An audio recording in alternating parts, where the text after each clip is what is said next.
everybody. Hello. Good morning from sunny Los Angeles, but good afternoon if you're on the East Coast. My name is Joey Bravo, Joey J. Ping, and today we have a New York Cannabis podcast episode brought to you guys by Treez, our premier partner for all things point of sale, analytics, e-com, and loyalty.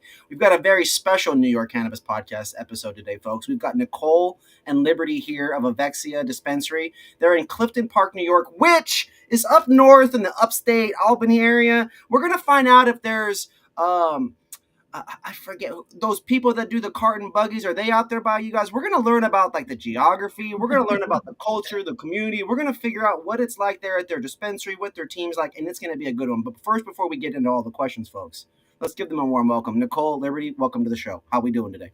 Hi, thank you. Yeah, thank you. We're doing great. Thank you all for joining. It's a pleasure to have you guys. We got two co-owners here, two partners, women-owned dispensary operators. Let's go. How did we get into that, ladies? How did you guys get into the weed world? How did we come into this motion?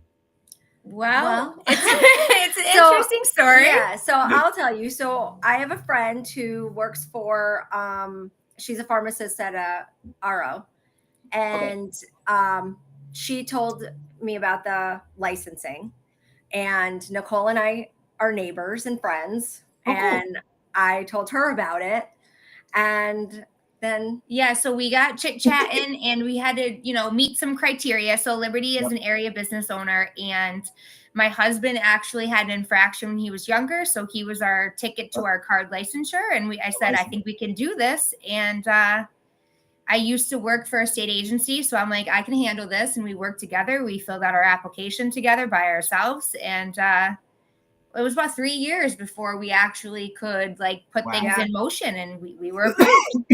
Can you guys think about that? You had to do something for 3 years. Now, as women, it's like, I don't know if either of you have kids, but I got a little sister, right? And I remember being like, my parents being like, yo, you got a little sister coming. That'll be in 9 months or whatever it is. But we're talking about 3 years. We had to build this baby before we saw anything. And what's crazy to me is a lot of people, Nicole, talk about how difficult that application process is, how time constraining it is, the lawyers that go into it, the reviews, and then being denied potentially.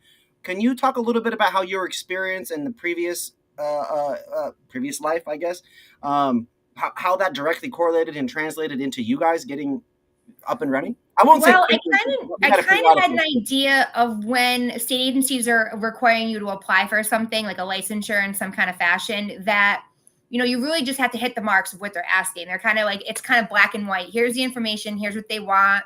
Here's how it's laid out. And for us, the first application process, to be honest, the pre and the post was the easiest part. The hardest part for us was when we went on the injunction as a card licensee. We were put on hold. And so when we were speaking, that's when we actually first started to talk to lawyers. Through the whole licensing process, we kind of went, just the two of us, and we just, we just went with it, and we filled out what they needed. They wrote back and asked them questions. We answered the questions. And then basically we were approved. And what the gray area happened for us was, what do we do on this injunction? We already had our location. We didn't know if we should. The recent injunction or the lawsuits and stuff from before? Before. Yeah. The one that. For those watching, there's two eras of New York injunctions and lawsuits. there's the phase one before 200 licenses and even before 100 licenses. And then the recent things in the last, say, 6 to 8 months. Yeah, so we were the one that was prior to the 100 licenses. Yes. Wow. So we actually got approved pretty early in the first round. And when we found our location, we signed an LOI at the time that was required, and we sent it in, and literally we sent it in on a Monday. That same Monday at 3:00 in the afternoon, we received the injunction letter on August 7th. Wow. And we were like, oh my gosh, what do we do? And then we started contacting lawyers. And as you know, in this business, like with cannabis and it not being federally legal, it is hard and it is expensive to find people to help you, especially at like a reasonable rate. Cause we're two women that are personally investing this, where we don't have backers. We didn't have some $1 million trust fund. We didn't have a lot of money to work with. We're like, oh, well, what do we do now? What do we do? So then we met with lawyers. And when they tell you about the green tax, it's a thing. Yeah. It doesn't just apply to the building. It doesn't just apply to the building and your architects and contractors. It sometimes will apply to the only resource. Every aspect. The lawyers. It is. And I was like, okay, we met with a lawyer. We loved him. And we were like, Neil, we need like your junior lawyer. Like, I can't talk to you anymore. Like, please hook me up with the person that's not expensive. You know, like, can you help us? And be like, okay. If we're like, is this conversation being charged right now? Because we only need 30 seconds. So we actually then went and applied for the general round of licensing, because that's what they said. That's what they were telling card licensees to do. So we did. And they said, if you get your general round, and the card is lifted, you're still a card licensee and you'll go back to be a card licensee. So we kind of spent a lot of money on general round and it went nowhere. And so the card injunction was lifted, but it put us, we decided we were going to fast track. We took the risk. And we're moving ahead without getting like word about our location. And we just started the build out. We started spending money either way. So hopefully, I mean, whichever course can lead to a cheaper spend, right? And the long run. Right. We have to open, like, you know, like, well, and we were to a point at one point where, oh my gosh, if we're not opening a dispensary, we're going to have to open something in this space, because we just rented. We're committed to this space for 10 years. Like, we got to come up with something else. We do. What's our plan B? Did we ever, you know how some people and entrepreneurs especially, they're like, there was a backup plan or the plan B for a little while, and then at some point you get to the fork in the road and you're like, yo, I can't even consider that at all. Yeah. Well, you know? Our plan B basically was I was going to take over the space and do something for one of my other businesses. But luckily that didn't happen. We didn't get to that because point. Our only other backup plan for the two of us, we both come from the hair industry, and we're like, we can't open another hair salon here because there's already a hair salon on the plaza here. Yeah. You know? So what are we going to do? And you know, and we were originally, women owned, self-funded. We were one of the few. There were very few when we got approved that were self-funded and women owned. I think 3. We were one of 3 in the beginning.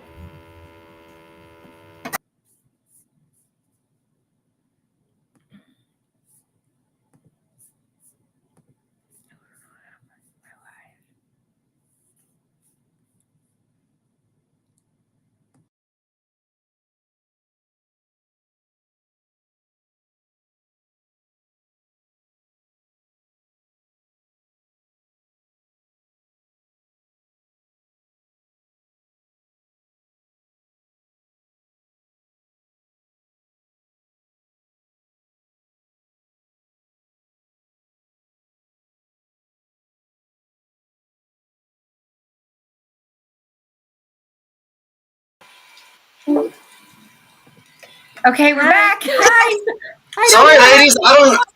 I have no clue why that was going on, but I really appreciate you guys. I couldn't hear hardly anything there for a second. It started glitching out.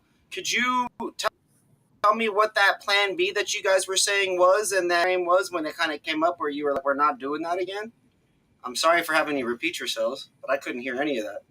No. I think that we said our plan B was either Liv taking over for another business, or we were like to ourselves in our previous lives, we were both hairstylists. I'm like, well, we can't do that because there's already a hair salon in our plaza. So we're like, like, what do you do? You know? And so then we were like, all right, well, it is what it is. Let's wait to see. And, knock on wood. Right. And in the beginning, this is what I was saying when we got cut off, is that in the beginning, we were one of 3 women-owned, fully funded, self-funded dispensaries in New York. Now that number's grown, I'm sure, but it was tough for us in the beginning. The number one question I have to ask is, for you guys, the name Evexia, I have no clue where that comes from. I looked it up, and obviously, like, without scrolling too far, your guys' applicable things come up, website and socials and stuff like that. And I just couldn't get a sense on where that name came from. And so for me, what inspired the name and the branding and the colors, and where does all that creativity and how did those decisions come about for you guys? Well, we're both part Greek. And so we were trying to think of a name together that like we could use to like show our partnership. So Evexia is wellness in Greek. Oh, cool. There we go. Yeah, so we are kind of on the run to be like more of a wellness. So we host yoga here. We really focus on like the wellness of the body. We have, multiple like CBD lines in addition to our THC line. So we are just trying to focus on the wellness of it. And again, being former hairstylist, when you walk into our place, it's kind of like, you walk into like, are we in a hair salon vibe? And that's kind of where we came. Like we were focusing on like the boutique aspect of, that familiarity is important, right? Because again, and that's like if you guys are actually getting, and you are, because people are saying it, it's like that's very affirmating in the way that it's like that's what we were going for, is that familiarity. Right. We wanted it to deliver an experience that is not just familiar, but like eerily similar maybe to some people, right? Like, can I hang out here for a while kind of thing, It's a very good depiction of who we are and what we offer. And, and we don't we love our men. We love having our men. So we had to take that into consideration. Like, we don't want it to be too girly where men aren't going to want to come in here either. And that's a lot about like the products that we offer, to people. But we remember what you told me last week when I saw you, what's your dog's name, what's going on with your grandma, what are you dealing with today? We're here every day, and that's one thing, like we try to be the face, and we want to interact with our clients, I talk with a number of New York City, general city-based dispensaries pretty often. We love the New York market. We love the New York Cannabis podcast and being a platform for you guys to talk about the community, because I get to learn. It's like a version of like the History and Discovery Channel, talking to some of these guys. The person yesterday was out of Queens. He was telling me stories about things in 86 and 90s and all these eras and decades of his legacy work, right? And, you think about the community that he was in, and I believe it was Corona, in some area of Queens there downtown. And I can't help but think that like there's a ton of people, because they were talking about population, talking about just how many people there are in the city. Is your guys' area, being that it's not in New York City proper by any means, it's all the way up there, do you guys see a ton of people? How big is that town or community that you guys are in, to give people some idea of your guys' business and the size and where it's at? So the last time that I think that we looked at the number, I think it's like 28,000 and change in the town of Half Moon. Cause you can't really think of all Clifton Park, because that is bigger and where we are. But they can go to different parts. I think that was around, the last number that I saw was 28,000 and change. That's sizable. But I mean, it is, but you have to think like it is different than an urban setting, because it's not like people walking on the side. Like there's no sidewalks, you know what I mean? It's not, we're near like a major like highway, a couple of highways. I would say the traffic. People gotta really leave their plug. Like to go to a dispensary in those towns, like they're leaving their plug because weed is legal. You know what I mean? Right. Yeah. Or they've got a new situation in their life, and they are now discovering that weed can potentially help with that situation, right? Right. Or and whatever. The other thing too is our area. So the town of Clifton Park. So where our dispensary is located is in the hamlet of Half Moon. So Half Moon is part of Clifton Park. Well, Clifton Park did not opt in. So that whole general area is there's no dispensaries, no consumption. They call it the weed deserts, if you would. Yes. Mm-hmm. So in our small area, we also have a very high social economic median income, which also affects the way that, our numbers may be versus what more urban, less social economic, median income tend to, those figures are actually real. Meaning that in the studies, the higher the income level of the area, the less consumers there are. Interesting. Which is crazy. Yeah. So go ahead.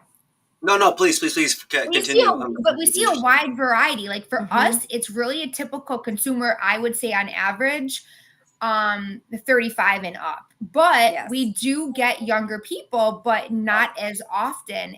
You do see it's like pain and sleep, pain and sleep, pain and sleep. That's like the number 2 things. But then you see the little old guy, like, you know, come in, he's like 93 and he's like, give me the best ounce you have. And I'm like, okay, I want the strongest. Okay. I want the highest. You say that though, because would you guys agree or disagree that those older generations, if you would, they buy in bulk? They do. Yeah. It's interesting, right? And It's a little pattern. It may not be every time. I'm not saying it's everyone. No. But they tend to buy that way. They do. And they tend not to care about the price. Right. They don't. They want it to be high test, and they want it to be like the stuff they smoked in the 70s. Yeah, that's what they're looking for. They're so funny. Let them know. Liberty, I gotta ask for you, not to age or date anybody here, but we talk about generations and eras of weed. Are you one of these legacy consumers as well from the 70s, 80s, 90s, and that kind of thing? No, I have to be fully transparent. I do not consume. That's okay. That's okay. Yeah, I never have. Topicals and lotions? Are we on the topicals and lotions and things? I do nothing. No, I tried to get her to. Yeah, I came into this. My father was a major drug dealer when I was growing up, so I was surrounded by it my whole life, and I was very against it. I was probably the most 420 unfriendly person you ever met. And I came to a point where I was like, okay, this is something where I can help people. I'm a cancer survivor. I believe in, what the CBD and THC can do to help people going through chemo. I didn't have that available to me, 20 years ago when I had cancer. And I have spent a career helping people, look good about their appearance. And now I feel like we're helping people feel good. Now we work with a lot of our What a great perspective, man. This is like a straight up movie right here. I love this. Everyone, it's so funny because people think I'm lying. And I was like, why would I lie? I won't lie. I've heard a lot. I mean, you hear so many, like I said, the people from yesterday and previous stories, not to say it's a lot of the same because they're all special in their own ways, but it's all variations of, I've been dealing what people call drugs for this amount of time. I got busted, this and this and this. Very rarely is it, I was a consumer and then I got busted and then all this other stuff. And your version of, getting into this thing is its own special place as well. And this journey, and it's an adventure. Yeah. I'm probably sure now it is more of an adventure because you didn't have weed involved in your life before like that. Yeah. So and I think it gives us credibility too, because, this is why we have a lot of doctors that refer to us. We work very closely with NYOH.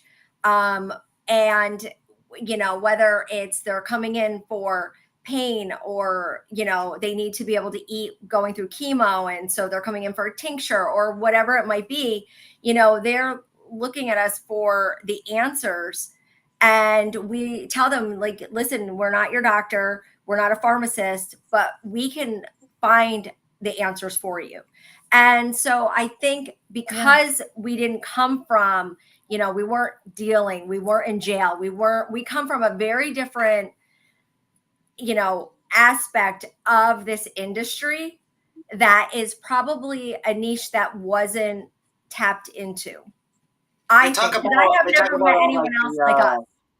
They talk about the soccer moms. They talk about and then there's definitely weed moms, right? And then I come from Washington. I've seen a lot of people been smoking weed for a long time, and most everybody my age that smoked before I started smoking will say that it was their parents that got them into it. I know plenty of women that smoke because of, I believe it's called OCPS, I want to say. PCOS. So close. PCOS, right?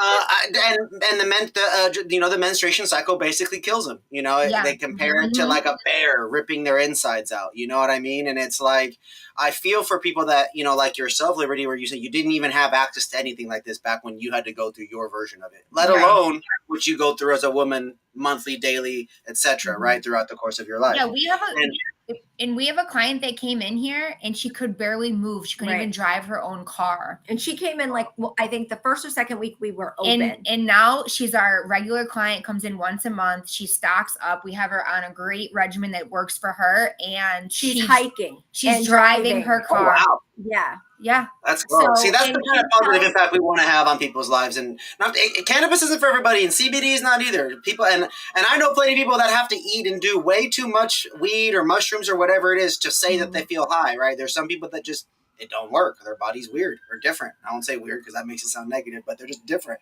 And so it's just incredible to see how wide the spectrum is and how many people and their what they're dealing with in their life can potentially be impacted by this product, resource, medicine, adult use, recreational item that exists now. It's so phenomenal. I want to take a moment to shout out Treez, our sponsor. Again, we're about halfway through, everybody. For those of you guys watching, I really appreciate it. We've got Nicole and Liberty here.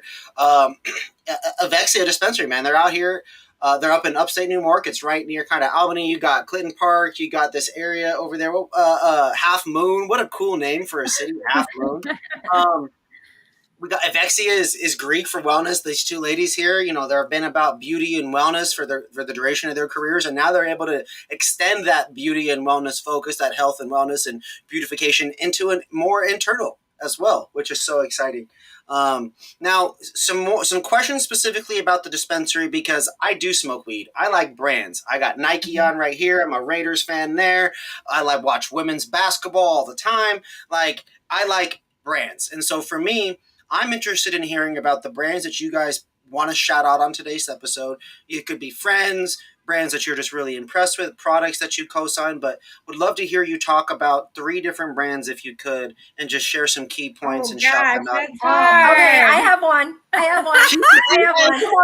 Okay, come on. I have a story. So when we first were opening and we were meeting with brand ambassadors or processors or growers, I was looking out the window and the gentleman was out there getting all of his goods together, and he had on Jesus shoes and a ponytail and this bucket hat thing. And I said to Nicole, I have no say on what we carry. I really don't care. But whatever he's selling, we're buying. And his name is Seth, and he is a grower and processor from his company is Slack Hollow. And I love him. Yeah, he's our guy. Big shout out to him and his team, man. Let's go. Yeah, Seth has great. He's in Argyle, New York, so it's kind of about 45 minutes from us. And he started and he was a CBD, hemp grower, and they transitioned into THC. But he is known for his organic, sun-grown bud.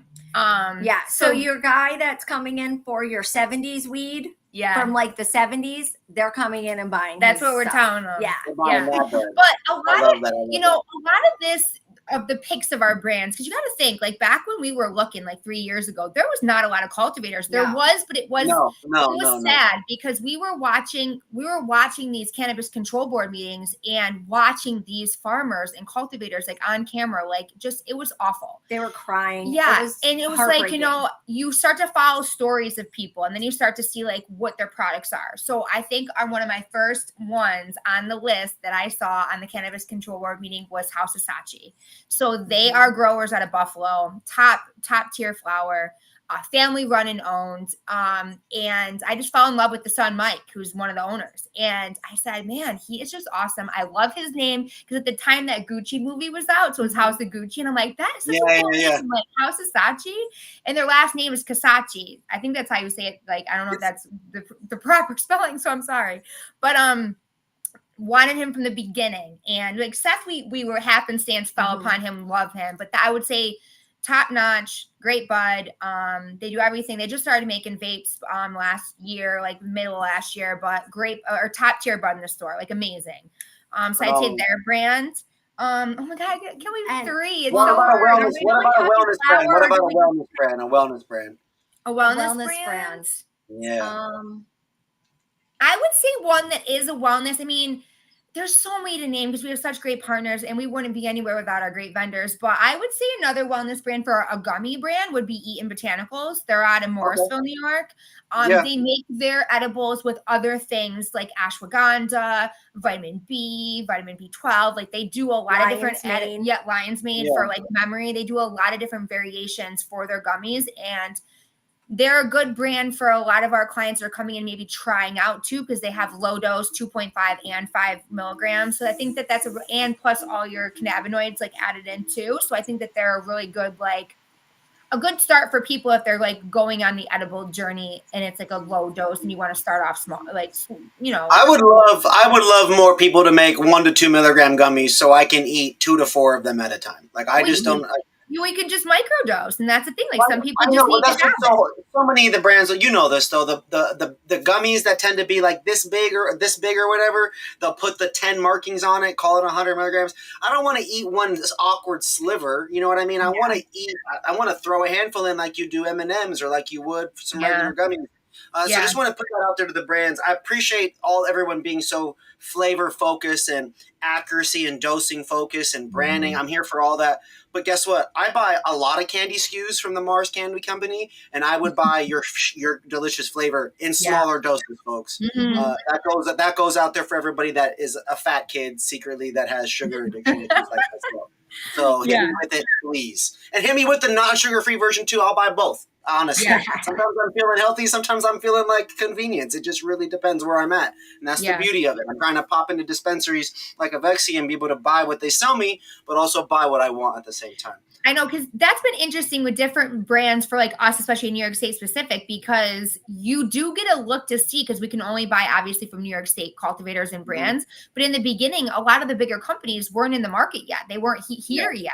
So we did get a chance to see like, definitely, like it's definitely grown, but there are cool things like, you know, you can get your 2 milligram little M&Ms, like your chocolates. Like there are cool things, and like every day they're coming out with something new, and I'm just like, I'm a kid in the candy store because I like to shop, and I'm like, ooh, what is coming out next? You know? I know, it's crazy. It's crazy. And this actually leads me to my next couple of questions, which is going to be about the holiday season and kind of the sales and things like that. We just got through Halloween, and that was always an exciting kind of like start to the holiday season, if you would. And then we get into straight up Green Wednesday next week. You got Thanksgiving. We got Black Friday. You got whatever the other Saturday, Sunday, Monday shit is now. What are you guys doing? What's your guys' plan? How are we celebrating? Wow. Green Wednesday is our anniversary, our first anniversary. Yeah. So we opened last year on Green Wednesday. Yeah, so that's a big to do for us. Yeah, so this is so we are having a huge party on Green Wednesday, which a bunch of vendors and a bunch of sales, but different products are doing different sales, like they're running their own sales. We're doing huge giveaways. We're giving away like coffee cups to the first like 100 customers. We're doing a Plinko game for all of our peeps. We're doing so many things. It's just so fun.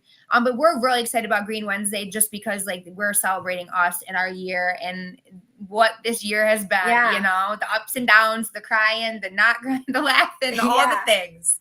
I mean, it's great that I'm catching you guys on the year too, because this is the last week. We're 8-day countdown right now. Over there, it's already almost 3:30 in the afternoon, and so you know you're basically exactly a week out, folks. Like, what has that been like for you? What does it feel like when you guys really take a moment here to like think about it? Like, yo, it took 3 years to do this, and then now we're a year later into doing it. Like, how are you? How does it feel sitting here right now when you really take a moment to think about it? I think it's like surreal, but so great at the same time. Like we work so well together. Yes. And we are here for endless hours. And it's like the best job I think that each of us could say that we ever had. Yeah, agreed. The sleepless nights. Yeah, it's just like, you know, it's rewarding. We have a great team. We have great staff and it's fun. Like we get to give back too. Like for November, we're actually partnering with Slack Hollow and we're doing a giving tree. So like if you bring in, we're sponsoring 2 different community programs, like a personal care item or a food item. Slack Hollow is giving you a free provision on them. And it's just like we get to just help people every day. And it's like we are just so grateful for what we have. You know, we're very lucky and very blessed for this opportunity, I think. And we feel, I mean, I just can't believe it's already been a year. I know. I would have to say, and for my own self, the only caveat I feel like we ever have is just dealing with OCM, and they change the rules all the time because it's such a new thing in New York, and they don't really, it went from when we signed up and we did our application that there was only going to be this, and this. Well, that all went by the wayside, and they allowed a dispensary to open walking distance from us. We do not have, we're not in a huge urban area. We're in the suburbs, and did they create like a little green mile area, and then they approved somebody right next to y'all? Yeah, and so like things like that get frustrating, but we are collaborators. We went and said hi to the new people. Like we were like, you gotta embrace the same thing. You gotta embrace it. Yeah. And we're us. And a lot of people say, well, what are you gonna do with all these stores open? And I'm like, well, those stores don't have us. Exactly. That's what we tell everyone. And you like to see our smiling faces every day, so that's what you get. And you know what? Everybody needs their haircut, whether they cut it themselves or they do it. Y'all were successful in there, and I envision you guys figuring it out and being resilient and innovating, just like you guys have been so far to get where you are and into the future. Hearing you guys talk about it, it gets me excited because it sounds like you're having fun, and I can see the smiles and feel that, like, as you guys are really thinking about it, like. And, Liberty, you were so quick to mention that gentleman, Seth, and his brand. And it's like, you think about these relationships and the fun people. You don't have to smoke weed to enjoy somebody. You know what I mean? Yeah, just because their whole life is about something or whatever, you could just look at somebody and enjoy their passion for whatever they're happy about and get a similar enjoyment, And I think you guys obviously are living this new dream that you guys have. And I'm appreciative that you guys took your success and your business success that you guys had and did it into cannabis. I think it's a great opportunity for a different set of perspectives, a fresh take on it, a different way to help people. And when you already had a network of people in terms of your other businesses, are some of those ladies, women, are they coming to the store? Are they embracing this cannabis wellness that you guys are now embracing yourselves? A lot more people are than you think. Like I came from a police officer family. When I told him I'm leaving my job to come open a cannabis dispensary, as his only child, I thought he was going to drop. But you want to know what? They call me and they're like, "Oh, well, I need to like order stuff. Like my friends, my clients, my customers, like they want things. Can you like what do you?" Hey, now you're the plug. Yeah, it is. It's funny. It's so different. When we sat here a year ago and it was our grand opening and we looked, when we had made our speech, like look around the room. Like, would you think that like when you think of a cannabis dispensary, like look who's next to you? You know what I mean? Like, let's break the stigma, people. Yes. Like, come on. Let's this is good. It's good for everybody. It's there's a right way and the wrong way to do everything, and this is the right way to move forward with what this needs to be. And I do really feel like, I know there's a lot of women, and I applaud them that are in this industry, whatever aspect they are. But I really do feel like Nicole and I really are trailblazers in, just coming from this perspective. And we are the epitome of changing the stigma. Because you guys are actually one of the groups that didn't, like you were saying, you don't have this cannabis history or attachment. Why should you care so much? You know what I mean? But but shout out whoever the person was, or whatever the moment, or the video you watched, or the movie, or the doctor you talked to. But shout out whenever that clicked and turned over, and it became respectfully not about you anymore, right? Yeah. And that's one of the key things. Listening to you, Liberty, is it's not like you had these two lives, but it's about this growth. You continue growing, and I think we as people. We probably most people would say they suck at that, but when you really look at it, we're terrible at it. A lot of people get comfortable. We get sedentary. Mentally, we're all taught and watched and trained and marketed to all the time that if you don't really remove yourself from the thing, you don't really get a chance to work on yourself and grow. And I think that's to applaud you guys both in your own versions of that. I think that's super cool. And also, too, big shout out to you, Nicole, and your husband, because without this gentleman, it sounds like the license and this impact that you guys are having and his sacrifice earlier in his life being made an example of to some extent. Yeah, we call him our golden ticket. Yes. I mean, to help people, absolutely. I mean, I'm sure it's hard to say that you guys are going to become 100 billionaire millionaires because of a town with 28,000, right? But the reality is that if if we're truly about weed for the people and patients over profits, and we've already been successful, right? Then now we get to turn our focus on community impact. And a town of 28,000, you are seeing those people, and you should know their names, and we should be able to remember a little bit about why they're there and how their day is and what they did last week or whatever. Because I grew up in a town like that. And that's how I was treated at my barbershop when I was a kid. And that's how I was made to feel when I would go to the movie theater and see the same stuff as a child, The Matrix and these other movies that came out when I was a kid. And it was crazy. Like, I think about just how important community building is. Again, we have the holidays coming up. You guys have your guys' 1 year anniversary 8 days from now. That's going to be super exciting. You mentioned the partnership with the brands. Congratulations on that. I do have a couple more questions before I get you out of here. Great. In terms of there's two types of consumers kind of out there, right? You can kind of umbrella the consumers that are kind of new to the space, and then you kind of got like the weed people, right? How did you guys approach those two groups? Because you guys aren't necessarily one of those groups of people. You're not the weed people. So how does your brand approach teaching, training your bud tenders and staff and talking about weed? What does that look like to both those customers? I think it's just about like learning your customer. I think that's the biggest thing. When you start out, like when we first started, we had an idea of what we wanted in our store, but it's really the community that's going to drive what is actually on your shelves. So like you obviously always start off with your big brands, but then it's like, what do people are looking for? What do they want? And I think that's what we've been doing is listening to the consumer. And we're a smaller store. So I always tell people, tell me what you want. I'll put it on the list. And if we can put it on our shelves, I'll get it for you, or I'll get a version of it for you. Because at the end of the day, we're here for that. You know what I mean? Yeah. Like our customer is who we need to market to and be there for. And I think that's the biggest learning curve is if somebody comes in like, do you have this? And I'm like, no, but I'll get it if I can. Like, I'll get it for you, Yeah, find one from someone and we can have that conversation. Let's go. Yeah. And that's how I think we've learned our consumer. And, you have people that come in here like, I've never been into a dispensary before. And that's another thing. And then they feel like, it's a fine line between showing them which we have because there's an abundance, but then also not overwhelming them. So it's kind of like, and always reminding them, if this doesn't work or you don't like this, there is going to be 100 different things we can try. You know what I mean?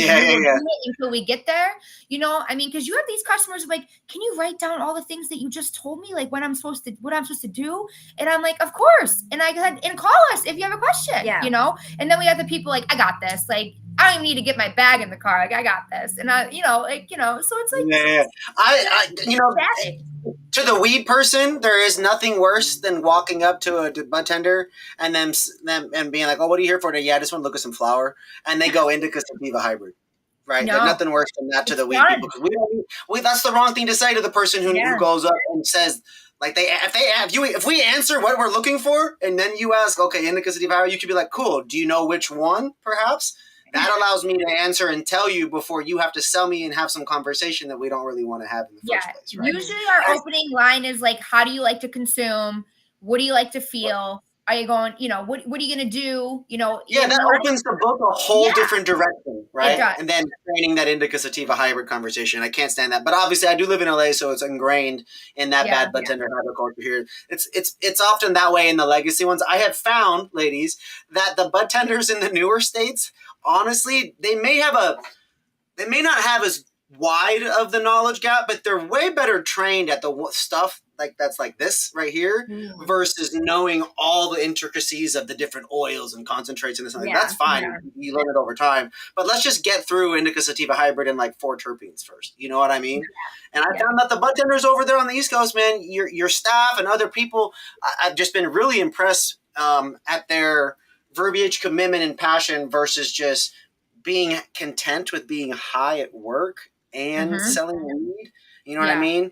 Like they got a job. This too is a lot of companies now. They're just they're focusing on the terpenes. The terpene profile is like what is number one. Like you're seeing and that's why I try to tell people like. Even consumers that come in that may not be like, they're like, what are you talking about? Like, or I don't want a hybrid. And I'm like, well, this is all that the company actually calls its bud as a hybrid because it's either indica or sativa leaning. So it's kind of like, I'll give you what you need, but you have to understand like, they're like, well, I don't want that. And they just don't, the naming convention sometimes throws them all off, Important to communicate effectively, folks. I think that's the point of it here. Read the room, read the individual. Don't force the indica sativa edible direction or flower direction or vape direction. Ask them how they like. Cool. How do you like to feel? Their answer should dictate what you do next. It's obviously. true. So ask the right questions, folks, instead of asking the same one over and over.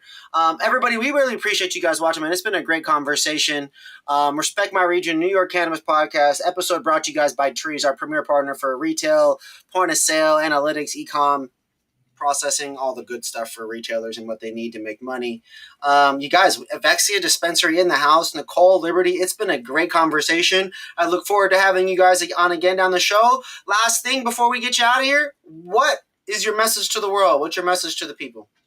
Thank you. Thank you for supporting us. Thank you. And thank you for having us. It was so great. We always love to have a platform to chat. I think that's the hairstylist in us. No, you guys are great. I appreciate the energy and it's been wonderful getting to know you guys. We'll get another episode on the books here probably in the early beginning of 2026, folks, because that's right around the corner, man. And again, happy Thanksgiving. Big congratulations on your 1-year anniversary. Thank you. Shout out to you guys just joining the world of weed, man, and helping people, man. I love that, man, and I love that you guys are doing that. And so thank you guys again. Appreciate y'all. Thank you. Thank you very much. Bye. Like, follow, and subscribe, everybody. Talk that shit about me, but you got to support them. They're doing it for the right reasons.